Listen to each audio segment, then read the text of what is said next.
Hi, my name is Steve Kennard, candidate for Texas House District 70.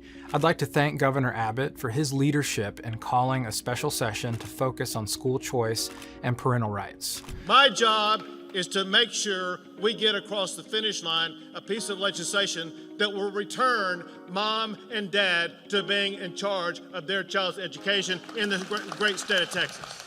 Look, I know there's a lot of different heated opinions on this subject and a big debate going on in the public right now. I'd like to encourage us all to take a moment and think about this from the perspective of being a neighbor.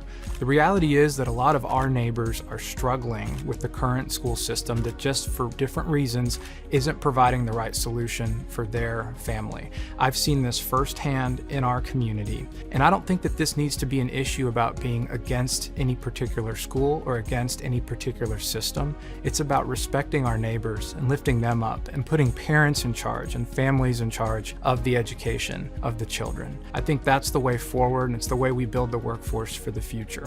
With that in mind, I'd like to encourage some of my future colleagues in the House of Representatives to pick up where the Senate left off. The Texas Senate was able to deliver some really good bills that I think chart a path forward for us.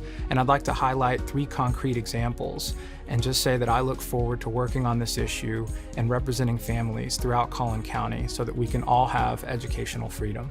The first bill I'd like to talk about is Senate Joint Resolution 70 by Senator Bryan Hughes. This resolution would establish a constitutional amendment that simply protects the rights of parents to raise their children. It protects the rights of parents to be the primary decision makers in matters dealing with education, moral and religious training, and medical decisions. This is something that passed the Senate with broad bipartisan support and really something that I think most of us can agree with. The issue came to the House and unfortunately didn't get a hearing in committee. This is something that I think sets the tone for how we as Texans want to reimagine our education system for the future. The second bill I want to talk about is Senate Bill 8 by Senator Brandon Creighton. This was probably the most substantial bill passed out of the Senate in this last session dealing with education freedom.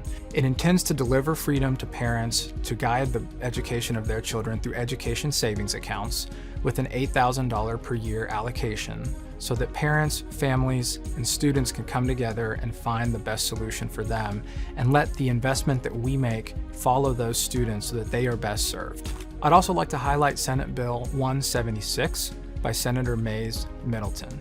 While this bill did not pass the Senate, it brought forward a very important idea that I think would serve us all well, and that's around how funds that are not used in any given year could potentially be used by these families. This bill added the ability for families to use those funds in the future for higher education, colleges, and career training. Senate Bill 8 contemplated these funds going to K-12 education. But it's entirely possible that some families may find solutions wherein they don't use the funds in earlier years, and it makes sense that the family should still have the opportunity to take that investment, invest it in their student in a higher education opportunity. I think this is an important benefit that we can add, and I hope that my future colleagues will take it up in this special session. In closing, I want to encourage us all to try to come together and focus on the positive nature of the discussion we're having. This is about investing in students. It's about lifting up our neighbors. It doesn't need to be a negative fight. I hope that we can all come together and that this special session is an opportunity to chart a new path for our students and a bright future for education in Texas. If you want to learn more about our campaign, please visit votestevekennard.com. I look forward to meeting you soon in person and answering your questions. Thank you.